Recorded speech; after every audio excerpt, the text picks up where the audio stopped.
7번에서 역사적 배경, 성경 계속해서 그런 사상을 싹 빼버리고 지금 보여지는 것에 대해서는 뭐 별걸 다 생각해. 사탄의 역사, 뭐 죄, 뭐 그런 거 다 집어넣어가지고 혼합시켜서 바라보고 있는. 그래서 하나님의 역사를 제대로 바라보지 못하고 그분에서 클린되어진 역사, 하나님께서 어떻게 하기를 원하시는가, 거기에 대한 목적을 딱 찾아내야 되는데 그런 것들이 안 보여지고 다르게 되어 있는 것들만 막 이렇게 많이 보니까 하나님은 이 땅에 뭘 하고 계시지 도대체? 하나님 안에 뭐 만물이 서 있다면서 뭘 하고 계실까? 그래서 의심만 하게 되고 실제를 바라보지 못하는. 그러니까 우리가 예언자가 될 수가 없어요. 왜? 안 믿기 때문에 그렇게. 그 가운데 존재하신 하나님을 안 믿기 때문에 알 수가 없어요. 그래서 그러니까 여러분 성경을 그렇게 보지 마시고 역사는 역사, 어쩔 수 없이 역사잖아요. 이스라엘 통해서 하나님 일하신 역사, 유다 백성의 역사, 역사는 역사고. 그 다음에 왜 그걸 기록해서 읽게 할까? 지금 역사 가운데 어떻게 일하고 원하시기 때문에 그러실까? 이 부분이 반드시 와야지 적용이 되는 거예요. 거기까지 찾아낸 사람들은 굉장히 수준 높은 신앙을 가지고 있는 거예요. 지금. 그래서 그 신앙을 가지고 서서 살아가면 그 사람은 이제 말씀과 함께 하나님이 자기를 인도하시는 것을 알게 되죠. 친히 따라가게 되죠. 그러면 역사 중에 인도하시는 하나님을 발견하게 됩니다. 그래서 동행이 이루어지고 그분의 뜻을 쫓아가기 위해서 우리가 어떻게 헌신해야 되는지 그런 것들이 알아져요. 그 실제적인 헌신이 이루어지는 그걸 찾아내셔야 돼요. 그렇게 읽으셔요. 읽을 때 역사만 보지 마시고. 그래서 이제 예언이란 말도 하고 여기 이제 묵시문학이라고 그러잖아요. 이건 이제 신학적인 용어입니다. 묵시문학이라는 것은 뭐냐면 이제 어쨌든 간에 계시적인 성격을 띤 성경이 예언서잖아요. 여러분이 볼 수 있는 부분은 어디예요? 뭐 이사야부터 시작해서 쭉 말라기까지 다 예언서예요. 그런데 이제 대예언서와 소예언서로 우리는 나누잖아요. 헬라적인 방식으로. 이스라엘 사람들은 구약을 24권으로 다 본단 말이죠. 근데 우리는 39권 이렇게 본단 말이에요. 그것은 전부 이제 방식이 다르기 때문에 그런 거죠. 그래서 어쨌든 이사야부터 시작해서 그렇게 예언되는 그 성격을 띤 그러한 문서를 갖다 묵시문학이라 그럽니다. 문학적인 표현으로 신학적인 얘기.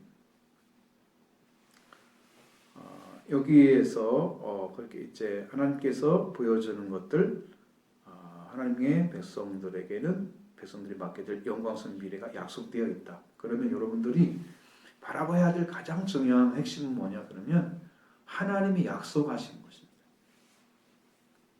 지금 내는 어떻고 나는 어떻고 내가 어떻게 살아가고 있고 이런 것만 바라보면서 자기 절망이나 자기 중심으로 성경을 자꾸 왜곡하고 자기가 보려고 하는 것 때문에 못 보는 거잖아요. 하나님 미래에 대한 약속은 여러분 한 사람 한 사람이 다 들어가는 거지. 그죠? 나 혼자 지금 이 세상에 있는 나 혼자를 위해서 존재는 아니잖아요. 예수 그리스도는 그게 맞아. 예수님 혼자를 위해서 존재하는 거야. 다. 제사도 다 그것도 있었고 절기도 예수님 때문에 있었고 그 예수님은 다 이루셨잖아. 그러니까 그 예수에 대한 이야기가 맞아. 성경 이야기가. 그 우리는 예수님이 아니잖아. 그렇게 보지 마시라고. 역사를 볼 때 명확하게 하나님이 이렇게 할 거라고 하는 것에 대한 미래의 비전을 이어주면 나도 그렇게 되는 자리에 같이 들어갈 거야. 라는 믿음을 가져야 되는 거지. 그죠?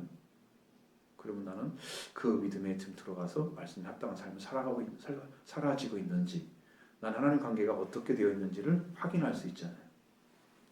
그럼 여러분 신앙이 한 단계 업그레이드 되는 거죠.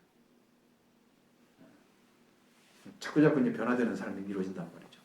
그렇게 보러 보시면 되겠고, 일단 이와 같이 스가랴 전반에 흐르는 하나님의 백성에 대한 격려는 하나님의 통치가 이 지상에서 이루어지며 메시아 왕국의 도래에서 악한 세력이 심판받게 될 것에 근거한다. 그럼 하나님께서 이 땅에 이제 오셔서 통치를 하시잖아요. 그 하나님으로 오신 분이 메시아란 말이에요.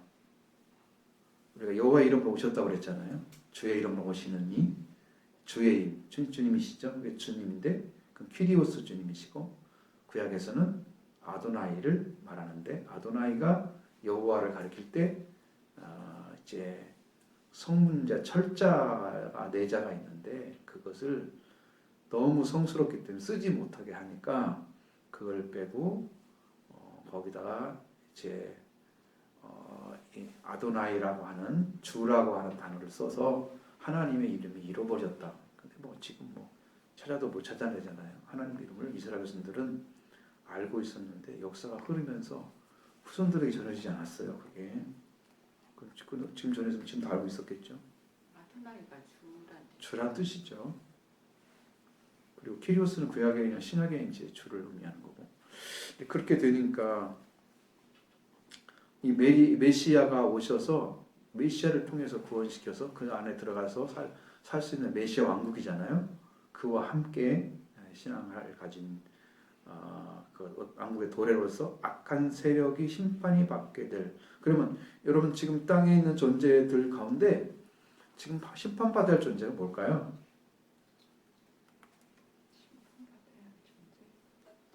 응? 믿음 없으면 심판이야. 자기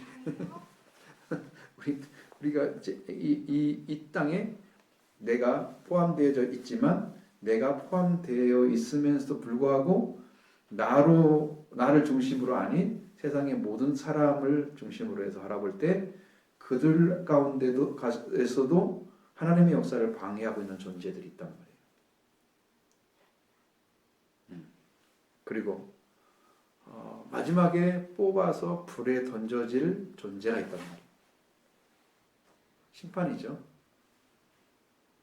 쭉정이만 던져지는 게 아니고 가라지도 던져지고 하나님의 일에 불법을 행하거나 그 일을 방해하는 영적인 존재는 전부 심판의 대상이에요. 왜? 아버지가 그걸 즐겨하실 리가 없어요. 근데 악한 영은 어떤 방식으로 존재하면서 그걸 괴롭혀요. 우리한테도 와서 괴롭혀요.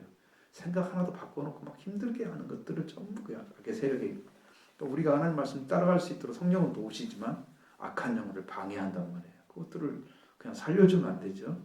그와 더불어서 그렇게 그 문화와 따라가고 그 문화에서 살아남아있던 자들도 다 심판의 대상이겠죠. 하나님 안 따라오고 말씀 따르지 않는 자들도 심판의 대상. 그 근거를 말해주고 있다는 거예요. 스가랴서는 세 부분으로 나뉘어진다라고 얘기했습니다. 메시 왕국에 대한 환상 1장부터 6장에서 메시 왕국에 대한 환상을 말하는데 성전 재건 공사를 계속할 장력을 상실해버린 이스라엘에게 스가랴는 먼저 선조들이 행한 악행을 다시는 반복하지 말고 하나님과 밀착된 삶을 살아가라고 요청하고 있습니다. 여기는 무슨 얘기를 하고 있는 걸까요? 그렇게 말을 한다고 하면 여러분 한번 찾아보세요. 여러분도 스가랴 1장 2절부터 6절 무슨 얘기를 해요? 하나님께서 뭘 처음에 2절에 딱 뭐라고 그래요? 하나님이 그냥 진노하셨다고 그러잖아요. 이 진노가 일어나지 않도록 삶을 살아줘야 돼. 이제는 돌아왔으니까 이게 중요하잖아요. 선조들의 악행 무엇을 잘못했어요?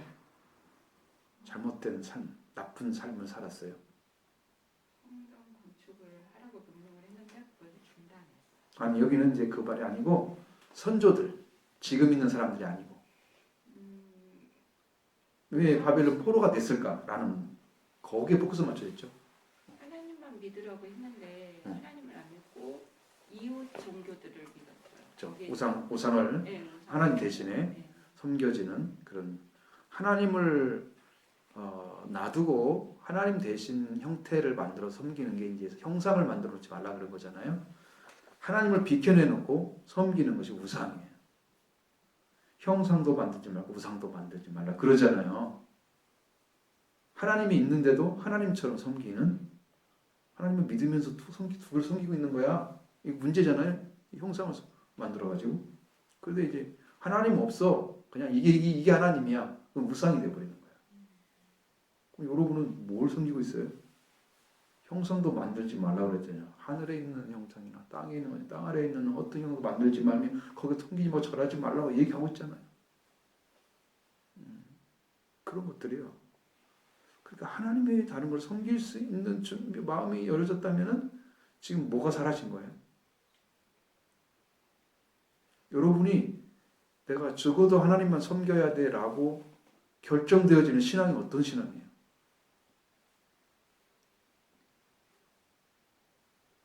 그게 중요해요.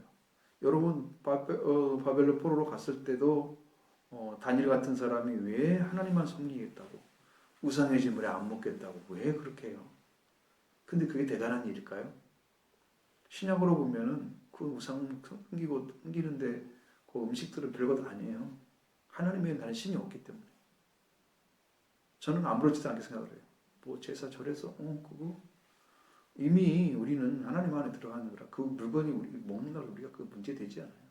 근데 다니엘은 그걸 잡고 왕의 진미를 먹지 않겠다. 이 결정을 하잖아요. 근데 하나님은 그걸 귀하게 보셔. 무슨 의미일까요? 왕에 의해서 왕이 가지고 있는 바벨론이 주는 그런 이득을 가지 않고도 하나님의 백성은 살아야 된다는 거. 진미를 받는다면서 왕이 주는 땅에 어떤 목적을 둔 그런 신이 섬기는 것들과 함께 있어서 이 땅에서 잘 되고 잘 먹고 잘 사는 그런 것들 쪽으로 나는 가지 않겠다 절대로. 딱 결정을 해서 하나님만 섬기는 자리에 딱 서버리는 거죠. 그러니까 이게 지금 일원론 신을 한 분 하나님을 섬기는 자가 어떤 사람이냐. 그 신앙이 있어져야 역사상에서는 하나님이 사용하셨어요. 정말 그런 신앙을 가진 사람들이 극히 드물어요. 그러니까 아까 말씀드린 그 형상도 섬기고 우상도 섬기고 그죠? 다 만들어 놓고 하물며 우리 안에서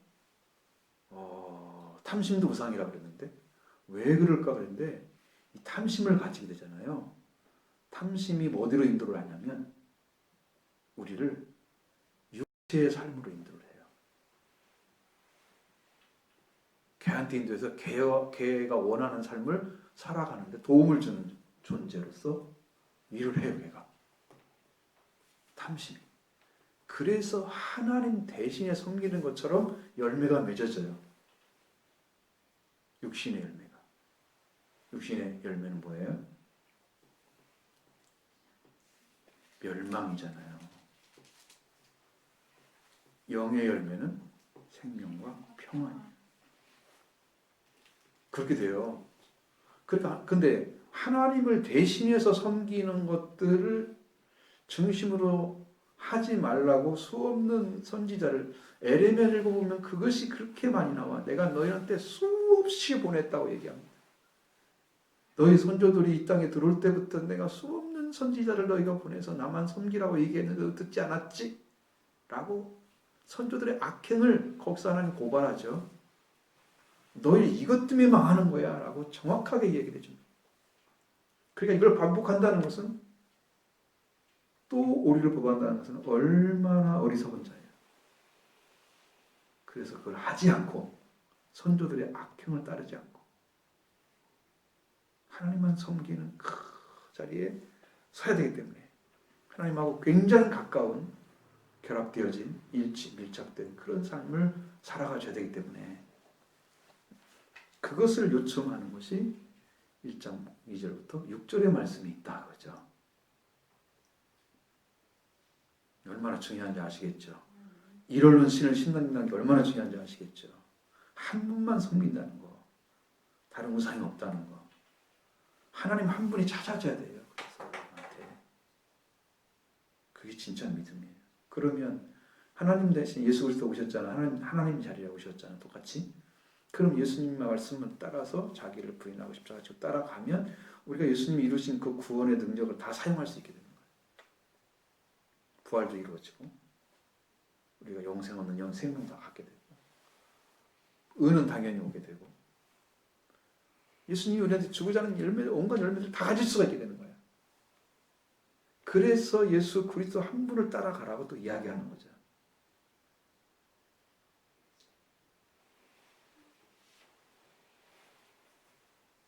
그러니까 우리가 얼마나 절실하게 하나님 바라보고 있는가 보시죠. 그 세계를 찾아냈을 때 구원을 누릴 수가 있는 거예요. 그걸 찾아냈을 때. 잘 배우셔야 돼요. 왜 하나님 이렇게 깊은 말씀 주시는지 잘 모르겠지만 하나님은 너무 마음이 지금 급하세요. 저한테 주시는 마음. 너무 급하세요. 여러분이 그렇게 급해야 돼요 지금. 그렇게 빼고 있으면 안 돼요. 저는 이렇게 말씀을 읽으면서도 우리가 말씀을 믿지 않고 읽었구나. 그렇지. 네, 그걸 알아지죠. 예, 그게 알아지는 것 같아요.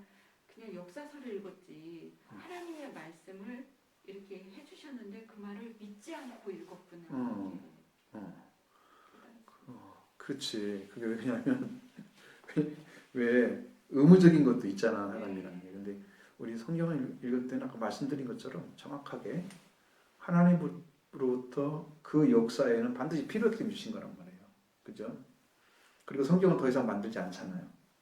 안 만든다는 것은 그 말씀으로도 충분히 예언된 말씀으로도 이 세상에 적용할 수 있기 때문에 안 만드는 거죠. 속편이라는 존재가 않죠. 성경은 그냥 이것만 딱 있는 거죠. 근데 그 안에 다 들어있거든요. 근데 그것을 하나님이 주신 말씀 안에서 내가 찾아 읽어야 되는데 이 땅을 바라보는 시각에 하나님 없이 주권자라 바라보지 않고 그냥 그 중에 한 분을 생각하거나 그분이 우리 이 땅을 다 준비하고 존재하고 이렇게 해서 움직이시고 역사를 주관하시는 그 하나님으로 고백되어지면 그 하나님이 지금 일하고 계신데 그것을 내가 믿지 않고 있는 한 하나님의 역사를 이 땅에서 이루어갈 수가 없어요. 하나님의 뜻이 안 이루어져요.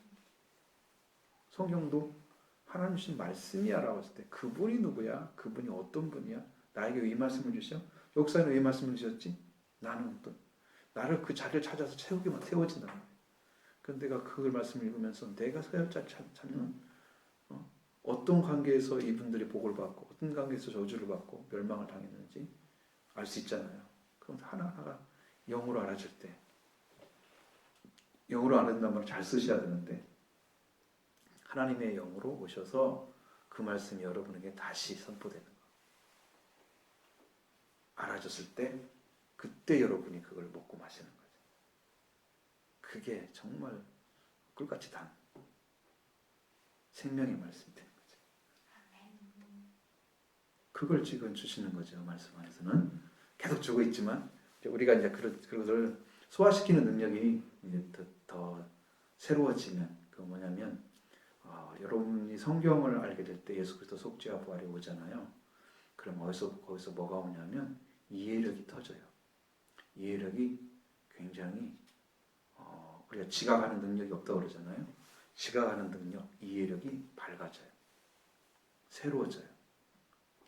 그랬을 때 성경이 이해하는 것이 폭이 딱 커지면서 알게 되는 거예요. 성경이 알아지는 거예요. 믿어지는 거예요. 거기에 하나님께서 말씀해 주시면 완전히 세워지는 거예요. 강력하게. 그러니까 그 말씀을 통해서 세워지는 거예요. 우리가. 그러한 역사를 행하시기 위해서 성경을 주신 건데 근데 그 목적을 찾아가는 사람들이 많지 않은 것은 사실이에요. 어쨌든 오늘 하나님 주시는 말씀이니까 저는 그냥 선포하는 겁니다. 저는 자, 그래서 2절부터 6절의 말씀이 그런 것들. 그리고 이제 4절에도 뭐라고 써 있어요? 4절에도 본받지 말라 그러잖아요. 어떤 일 때문에 그럴까요? 외쳐서 방언하옵소서 아주 말씀하시기를 너희 악한 길을 그 행위를 떠나서 여호와께 돌아오라 하셨다. 그렇죠? 듣지 않았어. 내 귀를 기울이지 않고 그렇게 한 그 사실을 너희들은 본받지 말라고. 너희 조상이 영원히 살겠느냐? 그렇게 물어보잖아요. 너희 선자들이 영원히 살겠느냐? 그들도 죽었고 선조도 죽었어. 이제 그들이 안 남아 있잖아. 그래도 어떻게 해야 돼?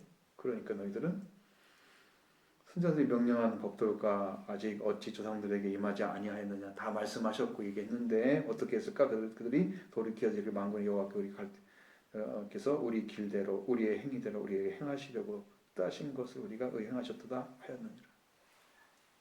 그러니까 하나님 원하신 대로 하게 되면 순종했으면 이 문제가 없어졌죠. 그걸 하나님 원하시는 대로 하게 됐다는 것은 그들이 순종하지 않았다는 뜻이죠. 결국은 하나님 원하신 대로 했다. 그러니 자기들 잘못한 것은 쏙 빼고 하나님이 이렇게 하신 거야. 우리 바벨을 돌아보게 만들었어. 이렇게 얘기하면 큰일이잖아. 회개하지 않는 거잖아. 우리가 이렇게 악을 저질러서 하나님 죄를 범했기 때문에 우리가 이 포로가 됐습니다. 자기 죄를 먼저 고백해야 하나님이 돌아갈 수가 있죠.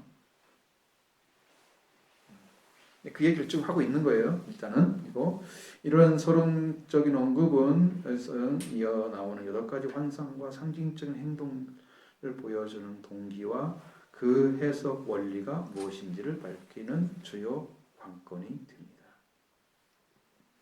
이 8가지 환상 아래 나오니까 그건 배웠고 우리 환상들은 앞으로 임하실 메시아의 사역에 대한 것 하나하나가 다 메시아가 와서 하실 일과 연결된 부분도 있겠고요. 초림이라고 써 있잖아요. 이 땅에 예수님 오셔서 해야 될 일, 메시아 첫 초림이죠. 그 다음에 다시 오실 메시아에 대한 명확한 구분이 있으면 좋겠죠. 근데 그것이 주어지지 않았단 말이에요. 어떤 것이 초림인가 하는 건지, 어떤 게 초림인가 하는 건지를 잘 알아보지 못하겠다. 그래서 성경을 연구하는 분들이 그분들은 이제 전문가들 수준이니까 그런 여러 가지 배경들을 종합해서 해석을 하잖아요. 그런 것들이 이제 주예집이나 해석서 이런 데 나와 있는 거죠. 성경주의. 그 역사적 의견들을 들어볼 만하죠. 왜? 우리보다 연구를 많이 했으니까. 역사적 배경을 잘 모르는데 역사적 배경을 알고 하잖아요. 이분들은. 그러니까 훨씬 정확할 수 있어요. 대신 이제 하나님 다시 우리한테 그 말씀에 대해서 우리한테 가르쳐 주시기만 하시면 열어주시기만 하시면 그게 완전한 거죠.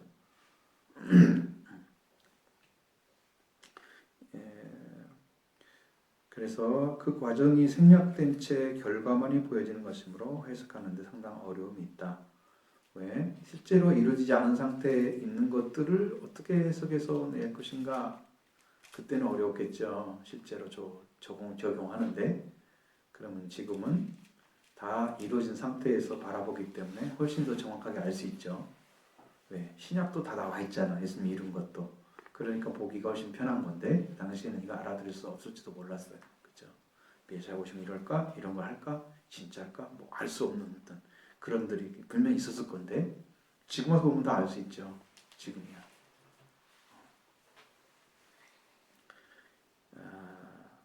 1장부터 5장은 위로적인 성격을 띠고 있다고 그러고 그 다음에 6장부터 8장은 심판적인 성격을 띠고 있다.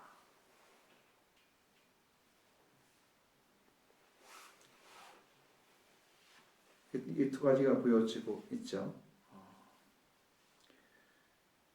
그리고 이제 여기서 이제 차례대로 나오는데 거기 구절을 보면 환상, 구절, 의미 차례가 쭉 나와 있죠. 얼굴 보시면 1번에 1장 7절에 17절의 말씀은 화석류 나무 사이에 홍마를 탄 자.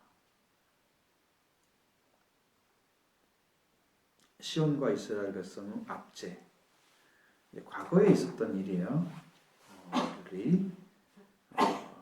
이제 이스라엘 백성들이 하나님께서 원하시는 방식대로만 돌아와 있으면 하나님은 그들을 절대 멸망의 자리에 세우지 않으세요. 반드시 일을 하셔야 되기 때문에 그들을 세우셔야 되겠죠. 네. 이런 모습이 나타나면 분명하게 옳지 않은 것들을 지금 제거하는 그런 일이 하고 있거든요. 이스라엘 백성들에서 화성나무에 홍마를 탄 자가 하고 있거든요. 이걸 찾아서 얘기하면 여러분 시간이 없을 거고요. 그 다음에 1장 2번 1장 1절부터 1장 18절부터 21절에 내 뿔과 내 대장장이. 자, 이스라엘 백성들을 압제하는 자가 받을 심판에 대한 이야기다. 대장장이가 가서 나중에 바뀌죠. 다 바꿔버리잖아요. 그런 역사는 이스라엘 백성들을 하나님께서 보내실 때는 야, 내가 가서 네가 종아리 좀 때리고 매를 좀 때려서 좀 고쳐서 보내 이런 정도였는데 그들은 죽이고 삼고 막 다 해버렸단 말이에요. 그러니까 하나님이 화가 나신 거야. 나는 이렇게만 하기를 바랬는데 그들은 지들한테 맡긴 줄 알고 지들 마음대로 해버린 거야. 그래서 아수르도 망하지, 바벨도 망하지, 메드바스도 망하지, 다 망하는 거야. 이스라엘과 관계된 백성들 다 망해버려요. 나라가. 성경에 기록돼 안 된 것들은 우리한테 관계 없잖아요. 지금 우리가 볼 수 있는 것도 아니고. 남아메리카 역사를 보겠어요, 우리가 여기서? 그건 아니죠. 그러니까 우리가 볼 수 있는 역사는 지금 이스라엘 중심으로 한 역사야. 그 안에서 보면 그렇게 되는 거죠. 그렇게 되고 있습니다. 자, 3번 2장 1절부터 13절. 측량줄을 잡은 자. 하나님이 이스라엘을 보호하고 영화롭게 할 것이다. 그 측량줄이 어디까지 간대요?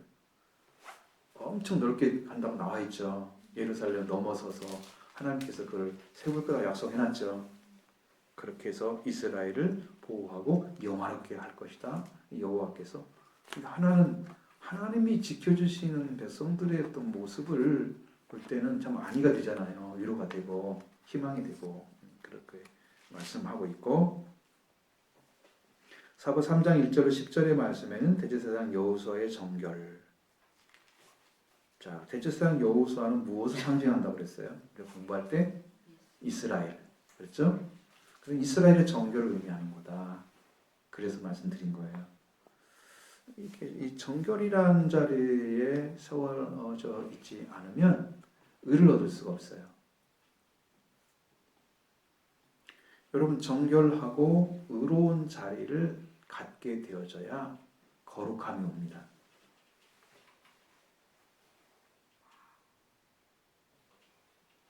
정결해야 되겠죠? 깨끗해야 정결해야 돼요. 그리고 의로워야 되죠. 옳아야 되죠. 그것이 하나님 편에 옳아야 되죠. 그래서 전혀 문제가 없어 하나님께 드리기에 거룩하게 구별한 거죠. 구별되는 것입니다. 하나님께 그 정결이 필요한데 한 것이고, 5번 4장 1절에서 14절의 말씀은 순금군대를 말씀했습니다. 자, 여기에는 이제 두 선지자가 나오죠. 두 선지자, 감람나무, 두 선지자 이야기가 나오죠. 여기 이제 감람나무는 무엇에 대해 얘기하려고 그랬죠? 거기에 대해서는 감람나무에서 뭐가 계속 나오고 있었어요. 그렇죠. 그게 성령을 가리키는 거예요.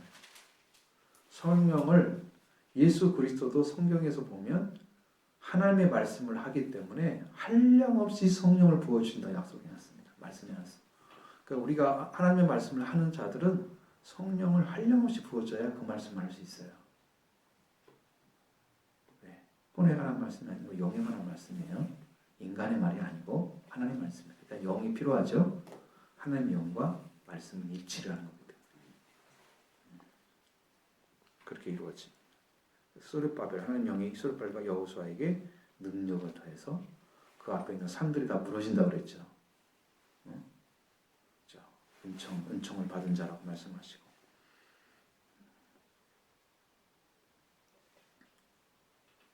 자, 6번의 5장 1절부터 14절의 말씀, 5장 1절부터 4절, 날아가는 두루마리. 거기에 뭐가 써 있었죠. 나중에 어떤 가정으로 들어가죠, 집으로. 이 개인의 죄에 대한 심판을 말씀하려고 하는 거예요. 집으로 임한단 말이에요. 그것이 나중에.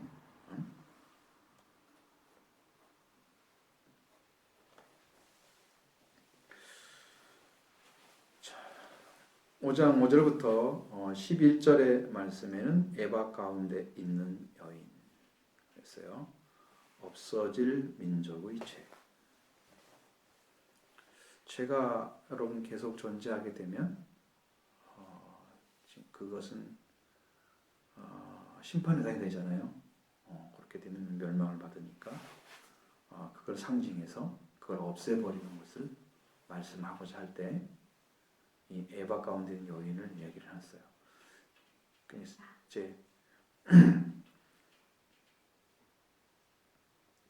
자, 그 다음에 6장 1절부터 8절의 말씀을 쭉 보면은 병거가 4개 나오죠. 내 병거가 나오죠. 검은 말, 흰 말 쭉 나오죠. 청색 말 그런 것들. 근데 여기에 내린 것은 하나님께서 이 말들을 홍만원 어디로 보내고 백만원 어디로 보내고 다 나오죠. 결국은 다른 민족을 멸망시키는 심판을 약속하신 거예요. 열방에 내릴 하나님의 심판이 있을 거라고 이야기를 해주고 있는 거예요. 그러니까 역사는 하나님께서 주관하신다. 에레미야 마지막 절을 거기에서 38장, 9장, 저 40장 넘어가서 보면 거기에 보면은 여러분 에돔이나 모압이나 그런 암몬이나 그 옆에 이집트 이런 여러 나라들에서 예언을 쫙 해요.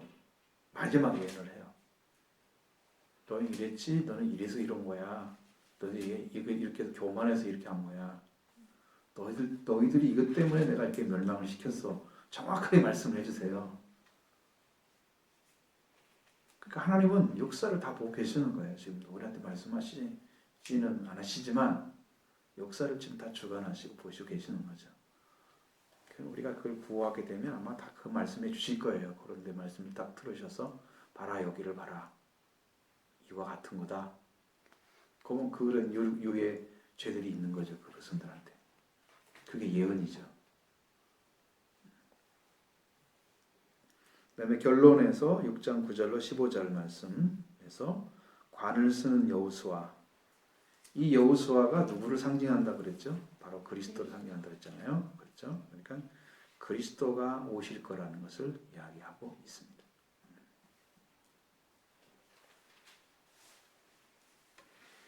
그 다음에 현재의 명령 7장 8장의 말씀은 과거 재난을 당했을 때 제정되었던 금식 제도가 계속 지켜져야 하는지에 대한 질문을 던지죠. 7장 1절로 3절의 말씀에 그 질문을 하고 기억이 나는데 그 다음에 스가랴 금식 자체가 가치를 부여하지 않고 그것을 지키는 자는 자의 심적 상태가 중요함을 4가지 메시지를 통해서 강조해주고 있다.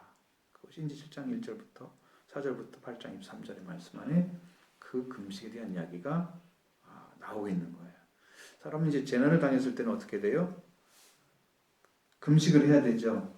근데 금식의 목적은 흉악의 결박을 풀어주는 것입니다. 묶여진 것들을 풀어내는. 여러분 진짜 금식을 했다 그러면 이 결박이 풀어진 금식을 하셔야 돼요.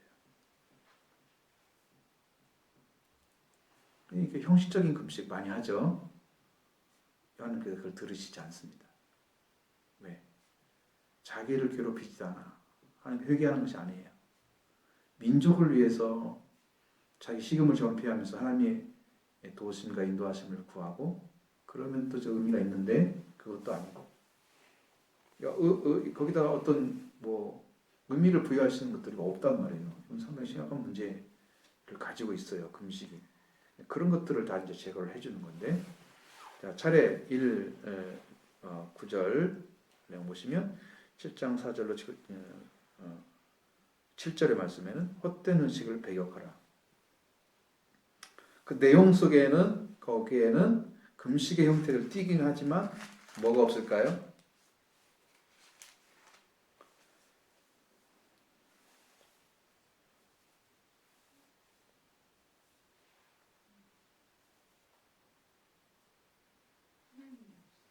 그러니까 이스라엘 백성들이 나왔던 달이나 그때 금식하는 달들이 있었죠. 따로따로. 5째 달과 7째 달에 금식하고 애통하였거니와 이 금식이 나를 위하여 한 것이냐. 자, 그것을 기념한다고 하면서 했는데 자기들이 돌아온 달이나 누가 죽었던 그래하다가 자가 죽었던 그 마지막 누가 죽이죠. 그래하다를 죽입니다. 예레미야에서 나오긴 하던데 그래서 그 달을 금식의 달로 선포하고 금식을 하는데 그 하나님께서 이렇게 행했다는 것을 중심으로 해서 지금 금식을 하는 거거든요. 하나님이 행했다는 일, 어떤 일에 대해서 그것이 여호와를 위한 거냐 물어보는 거야. 하나님이 행하신 것에 대해서 기념하면서 금식하고 하나님 엎드린다는 사람들이 하나님을 위해서 금식하지 않는단 말이에요. 형식에 그친 거죠. 그러니까 헛된 의식을 배격하라는 이야기를 하는 거예요. 그러니까 합당한 금식을 해도 금식에 합당한 그 금식의 요건이 분명히 갖춰져야 되고 그 금식하는 사람은 하나님을 향해서 하고 있는 하나님을 위해서 하나님을 향해서 나가고 있는 그 금식이 필요하고 그 금식한 사람은 그것을 인해서 얻을 유익이 분명히 있어야 되는 거거든요. 근데 형식은 갖췄는데 열매가 없어. 어떤 내린 것도 없어. 이런 것들은 배격을 해야 되죠. 버려야 됩니다. 그러니까 우리도 마찬가지죠. 우리는 이제 기도를 좀 제대로 해야 되면 좋겠어요. 2번 7장 8절로 14절의 말씀 과거 불순종을 기억하라. 왜 그런 일을 해야 되는지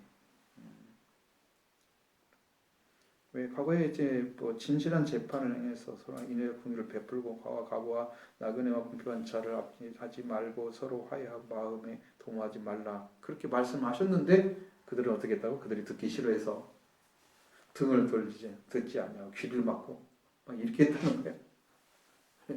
하나님은 이렇게 옳게 하라고 말씀하시면 그들은 그게 듣기 싫은 거야. 그런 것이.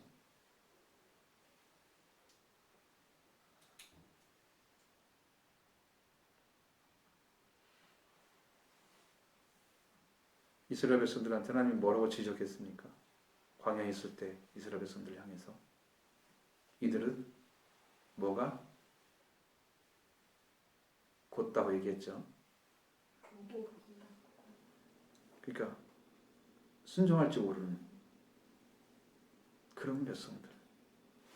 이야기해도 그분이 누군지를 모르고 그분이 어떤 분인지를 모르고 그 앞에 순종하지 않는 겸손함이 없는 목이 곧은 백성들. 겸손하지 않다는 의미입니다. 과거에 불순종했던 것들을 기억하면 우리는 그걸로 눈물을 지으면서 회개를 해야 되겠죠. 그리고 계속해서 회개의 길을 걸어야 돼요. 3번 8장 1절 17절의 말씀은 이스라엘의 회복과 위로. 이제 하나님께서 어떻게 해주겠다. 그들을 중심으로 어떤 일을 해주겠다. 이제 약속을 하시는 거예요.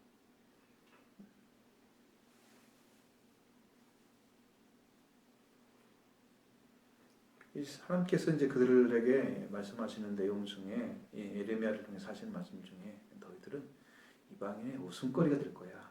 비웃음을 받게 될 거야. 라고 이야기를 합니다. 왜? 여호와가 그렇게밖에 안 되니?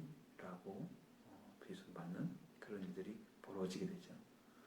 그런 것들이 다 저주와 속한 건데 이 저주가 복이 되게 하시고 이스라엘 백성들을 다시 예루살렘 여자로서에게 은혜를 베풀기로 뜻하였다. 그러니까 너희는 두려워하지 말라. 하나님께서 위로를 해주시고 계시는 거예요. 회복과 위로를 주시겠다. 과거의 잘못은요 회개하면 사라져요. 돌아오지 않으면 그대로 있어요. 그러니까 이제 이 백성들이 여러분도 기억하셔야 할 것은 피를 발라주잖아요. 그러면 피를 발라주면 죄를 사는 거잖아요. 그게. 네. 자기 회개가 없는 사람들이 구원받기가 쉬울까요? 어렵겠죠. 자기 회개가 있어야 됩니다. 그러니까 지금 여러분 피를 발라주면 계속 하고 있단 말이에요. 지금도. 근데 이제 그런 은혜를 경험해 가려면 여러분들이 회개하고 들어오셔야 돼요. 하나님 앞에 들어서 예수 그리스도 만나면 그래서 하나님 큰 호흡을 하시겠죠. 이제 기쁨을 얻으시겠죠. 이제 내가 너희를 알았다. 너를 붙잡아 주시고 안심하실 거예요.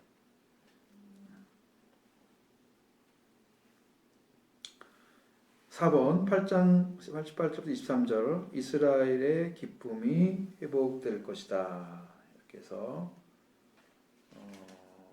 이제 계속해서 말씀을 하고 있습니다.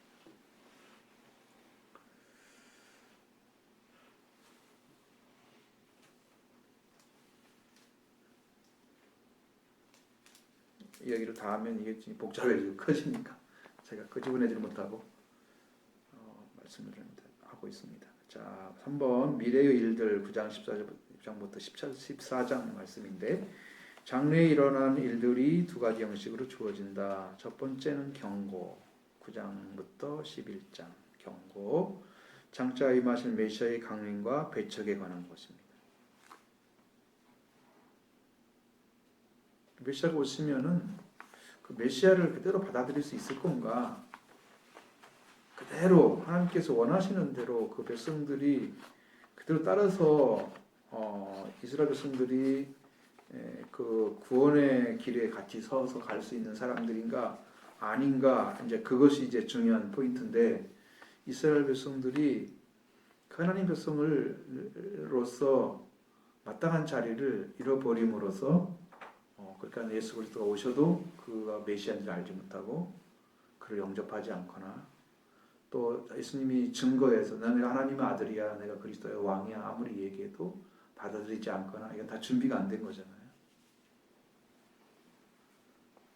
그렇게 될 거라는 거야.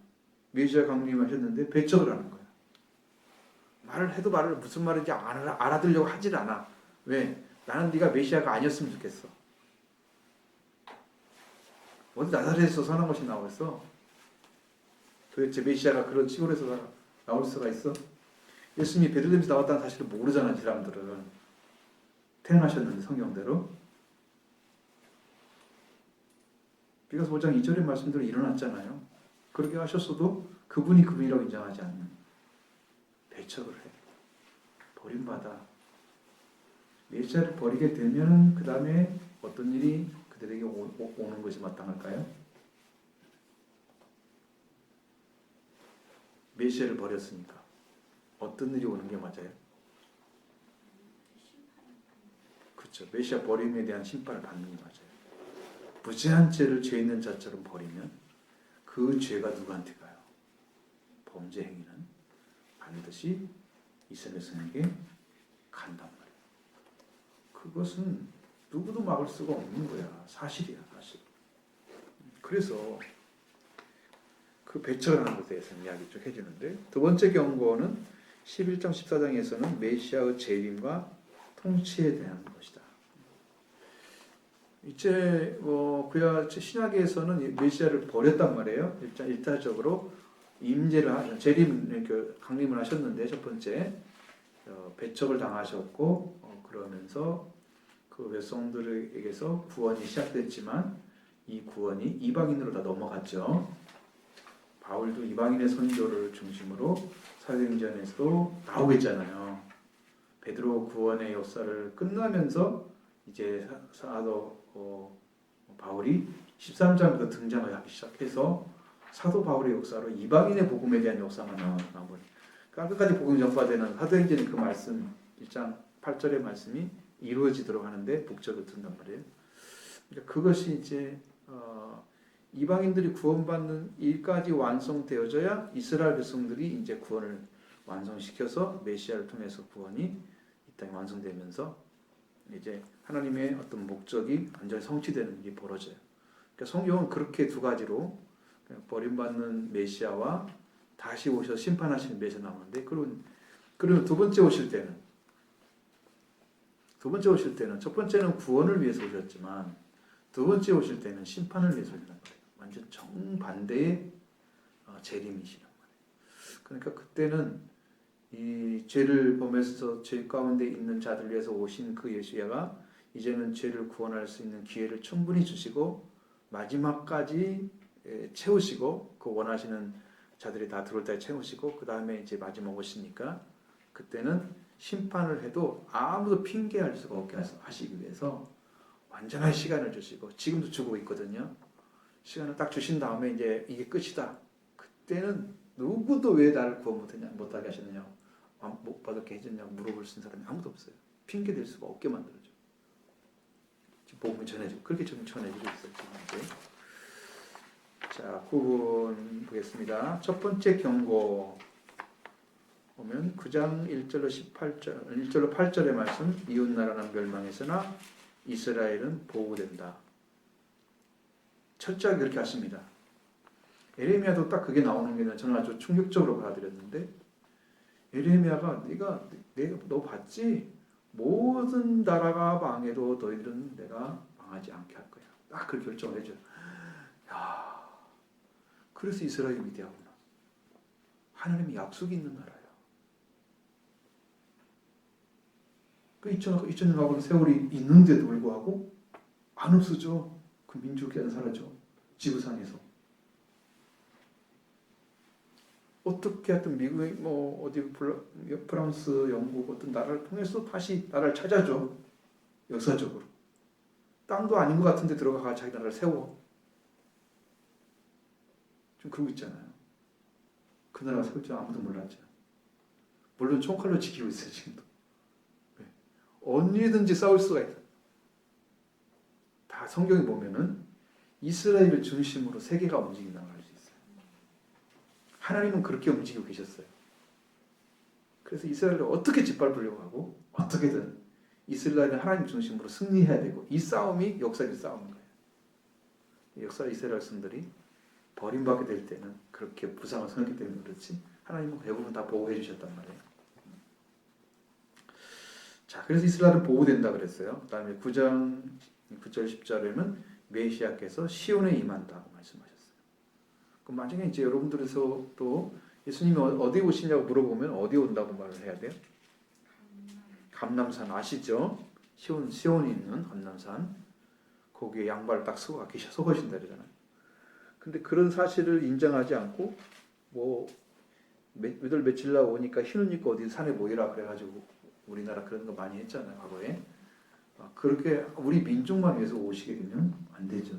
그것도 하나님께서 명시한 그런 곳이 아니고 그리고 내가 그리스도다 해서 많은 사람들을 미혹하게 될 거라고 그랬잖아요. 그런 일들이 지금 세계상에서 벌어지고 있잖아요 역사적으로. 그리스도는 절대로 사람으로 오시지 않을 것입니다. 그런 영으로 오실 것입니다. 이제. 완전체로. 사람들이 스스로 생각하는 그런 메시아 아니에요. 이제는 완전한 왕이기 때문에 다스리는 분에서 올 것입니다. 옛날에는 손을 잡을 수 있는 곳 가까이 오셔서 이런 말씀하시고 이렇게 하셨지만 이제 오시면 그렇게 오지 않습니다. 그러니까 이제는 그리스도가 있다고 하는 것은 전부 거짓말이라고 생각하면 돼요. 그걸 따라간다는 것은 성경의 말씀을 잘못 읽고 있는 거예요. 그리스도가 아니고 거짓 선지자들 많이 일어나서 유혹하게 할 거다. 미혹당할 것이 성경에 예언되어 있기 때문에 따라갈 일이 없어요. 자, 그 다음에 이스라엘 9장 11절 17절의 말씀은 이스라엘 대적을 이기고 영광을 누린다. 그러면 이스라엘 백성들이 멸망을 당하면 하나님의 약속은 사라지는 거잖아요. 그러니까 예언의 말씀도 이렇게 이루어졌고 지금 예언도 이루어지고 있는 거죠. 그들이 대적을 다 이기고 영광을 누려야만 되는 거예요. 그리고 메시아가 오시죠. 그 다음에 10장 1절로 13절, 13장 11장 13절의 말씀에는 메시아의 축복, 메시아가 오시면 어떤 축복이 내려지는지를 쭉 이야기해 놓고요. 그 다음에 또 다시 심지어 메시아 배척받는 모습이 나타나요. 11장에서 4절로 7절에 하여튼 메시아는 그냥 순탄하게 가신 길이 없어. 다 사람들이 자기가 옳다고 생각하는 것이 메시아야. 이를테면 성경의 기준으로 하지 않아. 내가 원하는 게 메시아야. 다윗처럼 좀 나라를 세웠으면 좋겠어. 자기 원하는 메시아야. 하나님이 보내신 메시아를 만나야지. 자기가 원하는 메시아는 오지 않아요. 메시아가 와가지고 아무것도 않잖아요. 누가 보기에 이스라엘 백성들이 정치적인 입장에서 볼 때는 아무것도 하지 않아요. 한 사람도 모여가지고 독립운동 한 적도 없죠. 아무도 안 한 거잖아. 백성을 위해서는. 그럼 그 사람을 어떻게 믿어? 요한이 와서 이제 물어보잖아요. 당신이 50분이 당신입니까? 아닙니까? 물어보니까 봐라. 내가 병나도 고치고 이렇게 눈먼 자도 눈뜨게 하고 다 이렇게 이제 그런 얘기만 해. 가난한 자의 복음 전파되고 그런 얘기만 해주는 거야. 그거 한다고 알려줘라. 근데 그게 뭐가 있어요? 그 말씀이 이사야 60장에 나와 있는 성령 받은 다음에 메시아가 할 일로 나와 있단 말이에요. 그걸 누가복음 4장 19절 18절 17절 18절에 이미 기록되어 있단 말이에요. 메시아가 와서 할 일. 메시아는 성령 사역하러 오신 거지 민족을 구하러 오신 게 아니에요. 이것이 안 보여지는 이 사람들은 자기들 원하는 메시아가 이미 그려져 있으니까 보지 못하는 거죠. 그러니까 배척을 받을 수밖에 없다는 거예요. 12장 메시아의 예루살렘 구원, 13장 메시아의 예루살렘 성결, 정결, 14장 메시아의 통치. 뭐 연대 참 상당히 재밌었는데 사실 이 공부할 때 여기가 제일 재밌던데 그때 빠졌어? 옳게 빠진 건 아니네. 잘못 빠진 거네. 자, 9번 내용 분해입니다. 이제는 제1부 메시아 왕국에 대한 환상과 현재의 명령에서 1장 1절부터 8장 23절의 말씀. 지금 우리가 다 공부했던 내용 중에 있는데 이것을 한눈으로 볼 수 있도록 딱 만들어 놓은 거죠. 그럼 이걸 가지고 가서 여러분들도 성경에 거의 써 있긴 하죠. 여러분 보통 요즘 일반적인 성도들이 가로쳐 놓고 써놓잖아. 제목 같은 거 써놓고 대충 알 수 있게 해놨죠. 옛날에 이런 성경이 없었어요.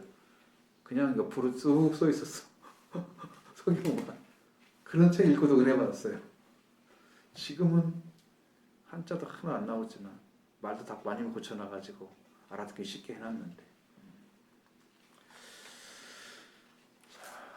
그래서 회개해주고 2번 큰 2번은 스가랴 8가지 환상 1장 7절부터 6장 8절 3번 큰 3번 메시아의 여호수아의 면류관 6장 9절로 15절 4번 메시아의 금식에 관한 질문 7장 1절부터 3절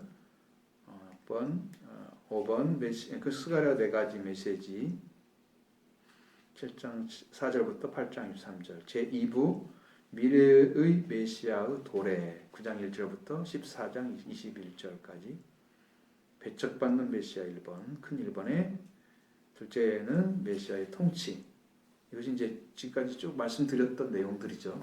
내용들을 이렇게 이제 내용으로 가져가시면 이것이 이제 성경을 이해하는 데 도움이 될 거예요. 그러면 이것이 어떻게 연결돼요? 우리가 공부하는 서론에 연결되는 거죠. 이 책에 나오는 성경 서론과 이거 함께 이제 보시면 조금 더 명확해지고 연도나 이런 것들이 정확히 나와 있으니까 여러분들이 훨씬 많은 역사적 공부가 되면서 실제적인 성경을 이해하는 데 도움이 될 거고 그 다음에 이제 그 말씀 안에 이루어진 것들 역사적으로 이루어질 것들 이런 것들 다시 말씀을 나누면 또 다른 말씀들이 들어가겠죠. 그러면 우리가 충분히 성경을 이해할 수 있을 것입니다. 그렇게 해서 우리가 아직 해야 될 성경 공부는 오늘 여기까지 하시고 다음 시간에 보도록 하겠습니다. 그걸 못하는 거죠.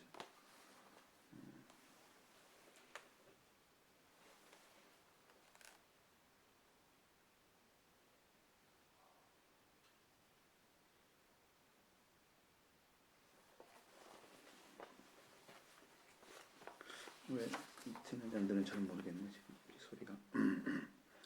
7번 역사적 배경을 같이 보도록 하겠습니다. 스가랴 예언의 배경은 바벨론 포로에서 귀환한 포로 후기 시대를 배경으로 합니다. 그러니까 시드기야 왕을 끝으로 해서 이제 체포돼서 이 유대인들이 바벨론으로 포로가 돼서 이제 거기에 끌려갔죠. 끌려갔습니다. 그냥 간 게 아니고 사실 뭐 가고 싶어 간 게 아니잖아. 끌려갔죠. 그래서 그것을 토대로 해서 이제 에레미야가 70년 예언을 하잖아요. 70년 후에 돌아온다고 한 것을 얘기를 했는데 그것에 있어서 이제 여기는 이제 돌아와 가지고 성전을 짓는 것, 또 성전을 짓다가 또 멈춰서 다시 성전 재건에 대한 그 격려를 해주고 그들의 성전 재건할 수 있도록 그런 길을 열어주기 위해서 한 거죠. 다음 열어놓도록 하겠습니다. 자, 그래서 이 스가랴서의 예언의 배경은 바벨론 포로에서 귀환한 포로 후기 시대를 배경으로 한다. 이제 그 말씀이 어쩔 수 없는 상황이죠. 이들이 가지고 있는 배경은 그 주전 538년 바사왕 고레스는 유다 포로들이 예루살렘으로 돌아가서 성전을 재건해 줬다는 조서를 내렸는데 이것이 역사적 배경으로 역대하도 나와 있단 말이죠. 사실적이라는 것도 있고 또 성경이 여러 군데 나온다는 것은 그것이 사실적이라는 것을 더 강하게 표현되는 거죠. 그리고 에스라에도 그 말씀이 딱 기록되어 있고 그래서 이 조서를 따라서 스룹바벨과 느헤미야와 예수아와 그의 다른 지도자들은 이제 약 5만 명 정도의 백성들과 노예들과 함께 본국으로 돌아오게 되고 그 다음에 고레스 왕에서 2년 2월 성경에 나와 있는 주전 536년에 성전 건축의 기초를 놓기 시작했다. 그리고 약 16년 동안 중단이 되었습니다. 그러니까 성전 재건이 이렇게 중단되었을 때에 이스라엘 백성들은 그 믿음이 흔들리게 되죠. 이것이 여러분 하나님의 역사라고 믿어지지가 않을 정도로 횟수가 많이 흘렀잖아요. 한 1년, 2년 사이는 뭐 그럴 수 있잖아요. 근데 10년이라는 것도 좀 무서운데 16년 그러면 상당한 횟수가 늘었어요. 그들은 상당히 실망을 하고 있었을 거예요. 하나님이 당당히 돌아오게 하셨다고 했는데 왜 이런 일이 벌어졌을까라고 실망이 대단했을 거예요. 그렇게 생각되었는데 이런 상황에서 나타난 그러니까 하나님께서 보내진 스가랴와 학개의 선지자가 함께 이스라엘 백성들의 불신적인 태도를 깨우치기 위해서 많은 노력을 기울였다. 그것은 이제 사실적으로 말하면 하나님이 주신 말씀을 선포해서 그들이 소망을 갖고 그에 동참하도록 한 거죠. 그것이 중요한 거예요. 그건 그들이 스스로 말씀한 게 아니죠. 여호와의 말씀이 임해서 전한 거니까 스스로 한 건 아니에요. 당연히 하나님께서 하신 겁니다. 그 비로소 다리오 왕의 이제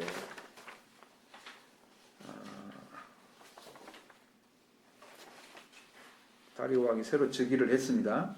이제 522년 주전에 522년에 즉위를 해서 성전 재건을 허락한 지 다리오 왕 2년부터 성전 재건이 다시 시작됐다. 자, 그러니까 뭐 이 사람이 이 왕이 바뀔 정도까지도 세월이 흘렀다는 얘기잖아요.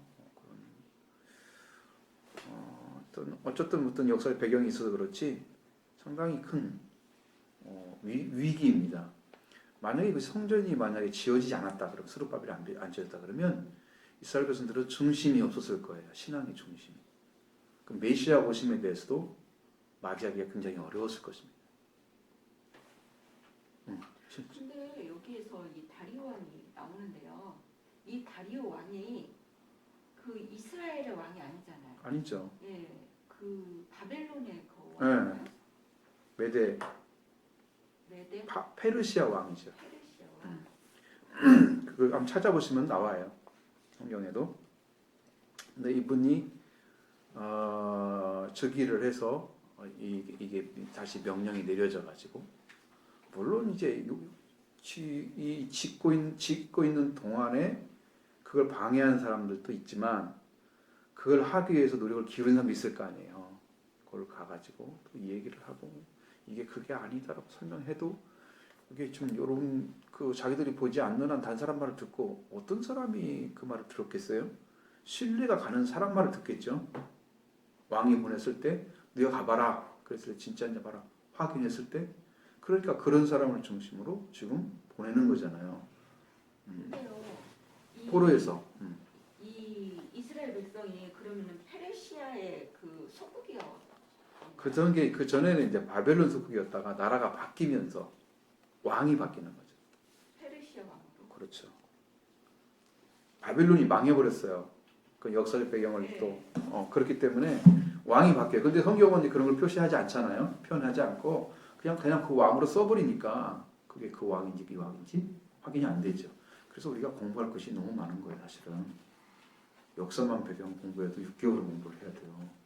그걸 뽑아가지고 쭉 와가지고 연결 쭉 시켜보면 여러분 이제 3회부터 시작해서 열왕기, 역대, 그 다음에 여기 포로기까지 합쳐서 느헤미야, 에스라 이걸 다 공부를 하면 쭉 공부를 해야 돼요. 그러면 방대한 일이 벌어질 거예요. 그것만 정리해 놔도 여러분 헷갈리죠? 헷갈리지 않도록 딱 세워질 텐데 할 일 너무 많아요. 자, 내용 전개를 보겠습니다. 8번 내용 전개. 스가랴서는 권면 1장 6절 1부터 6절까지 환상 1장 7절부터 6장 8절까지 이렇게 하고 심판과 구원에 대한 예언 9장부터 14장이 혼합되어 있다. 그러니까 여러분 두 가지를 보셔야 되는 거지. 하나는 하나님께서 직접 이스라엘 백성들을 통해서 그 유대 백성들이죠. 저로 그들을 통해서 성전을 재건하고자 하는 그 역사를 위해서 보여주는 말씀. 그것이 다 이제 스가랴는 보여진 것들이 말씀이 중심이 아니고 환상이 중심이었잖아요. 그래서 환상, 권면하는데 환상이 주로 권면은 조금밖에 안 되죠. 앞에만. 그리고 나머지는 전부 환상에 대한 이야기예요. 그리고 심판과 구원에 대한 것은 이스라엘 백성과 직접적 연관된 것도 있지만 우리 예수 그리스도 오셔서 메시아가 오셔서 해야 될 일도 말씀해주고 있어요. 그리고 혼합되어 있다는 것은 이제 그런 의미인데 심판도 있고 구원도 있고 우리가 그 당시를 생각하면 그렇게 될 수밖에 없잖아요. 그 당시 지금 이야기하는 거지 이루어진 걸 지금 말하는 건 아니잖아요. 그러니까 그때는 그렇게 봐야 되는데 이 가운데 주어지는 두 번째 주어지는 환상은 구약묵시 문학의 백미로서 아주 그냥 굉장히 맛이 있다는 의미잖아요. 그래서 당시에 이스라엘에게 큰 소망을 주며 오늘 성도들에게 유익한 시사를 줍니다. 뭔가를 간접적으로 알려주려고 노력하는 거잖아요. 그것처럼 그 말씀이 그걸 준다. 그래서 9장부터 14장에 대한 경고와 더불어 미래에 대한 경고와 더불어 하나님의 백성들이 맡게 될 영광스러운 미래가 약속되어 있다. 근데 여러분 이게 지금 뭐하고 여러분은 맞아떨어져야 이 말씀이 이해가 되겠어요? 어떤 마음이 가져져야 여러분이 그 말씀이 이해가 되고 따라가겠어요?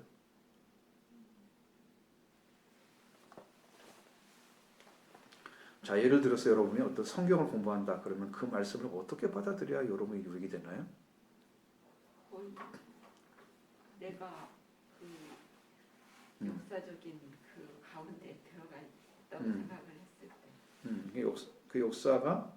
그 역사가 단지 이스라엘 민족이나 어떤 것에 관련된 것만은 아니고 지금 우리하고 연결이 되어 있다고 봐야 되는 것은 나도 역사를 주관하시면서 역사 속에 오셔서 일하시는 하나님이 역사하시는 그 가운데 존재하는 거기 때문에 그때 역사만 역사가 아니고 지금도 역사잖아요. 그런데 그때는 그때 한 일이야 라고 빡 치고 나와 무슨 상관이 있어 이렇게 거리감을 딱 두거나 너무나 오랫동안 오래전의 일인데 530 몇 년도 508 그러면 우리하고 무슨 상관이 있어? 이렇게 볼 수 있잖아요. 요러면은 안 된다는 거죠. 이렇게 생각하는 사람 벌써 말씀을 받아들 준비가 안 된 거야. 그러니까 성경을 읽을 때 역사적 배경이 필요한 이유도 있지만 그것을 말씀하신 이스라엘 백성에게 뭘 말씀하시려고 하시지? 라는 것이 먼저 파악되어지고 그 다음에 오늘날에는 우리한테 뭘 말씀하고 있지? 라는 게 하나님부터 들려지면 이게 완전하게 이루어진 거거든요. 근데 그때는 그랬대 라고 끝나면 나와 상관이 없는 그때 역사만 이야기하구나. 예를 들어서 예수님이 십자가에 돌아가셨대. 성경에 기록된 것처럼. 그때 그런 거야. 그 역사는 지금 역사가 아니야. 그 나와 무슨 상관이 있어? 십자가가? 이렇게 하면 신앙이 돼야 안 돼요. 잘 봐요. 그러니까 지금 이게 역사 갖고 얘기하지만 동일한 지금 그런 방법이란 말이에요. 신앙은. 그럼 또 한 가지. 여러분이 이제 뭐 역사 가운데 일을 하시지만 하나님이 하셨어요. 하나님이 세우셨어요. 하나님이 역사했어요. 하나님이 주관하고 계세요. 이렇게 우리가 고백을 하거나 그걸 알고 있단 말이에요. 그러면 지금 역사 가운데서 주관하시고 인도하신 그 하나님이 지금도 일하고 계시는지 아닌지, 예를 들어서 만물은 그 안에 서 있느니라 그랬으면 만물이 지금 그분 안이 세움받은 존재란 말이에요. 그럼 모든 것이 하나님에 의해서 주관되어지는 건데 우리는